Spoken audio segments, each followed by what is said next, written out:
বিনাকি দাদা আর ইলিয়াস ভাই, মিন্টন খন্দকার, আমার এই 3 ভাইকে সেলুট জানাই। আমি প্রতিনিয়ত আপনাকে 3 জনের ভিডিও দেখি, আপনাকে দোয়া নেওয়ার চেষ্টা করতেছি এবং আপনাদের জন্য দোয়া করি, আপনারা যাতে ভালো থাকেন। আমার সালাম নেবেন আপনারা। যাই হোক, এখন বিষয়টা হলো আমাদের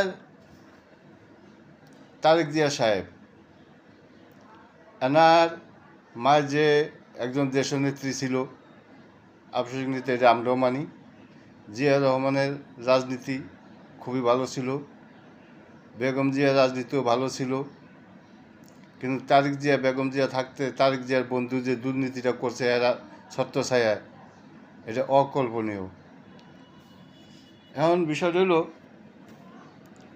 এর যে দলে এত ত্যাগী নেতারা আছে ফখরুজ্জামান, মির্জা আব্বাস, শামসুল রহমান দুদু, রুহুল কবির রিজভী, আরও অনেকটি আছে, সবার নামে তো বুঝতে পারতাছি না।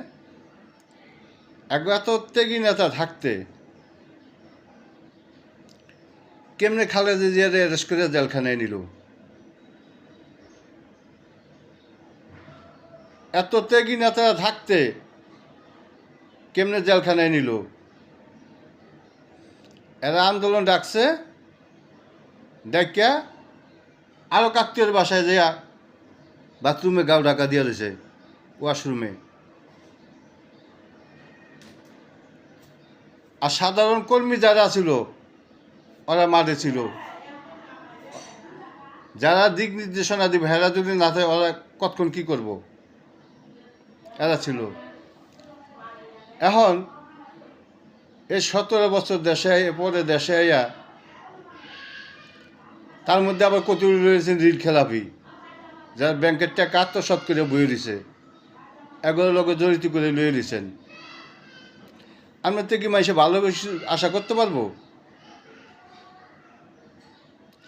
আপনার পিছনে লক্ষ লক্ষ যুবক বেকার ছেলেরা ঘুরতে আছে,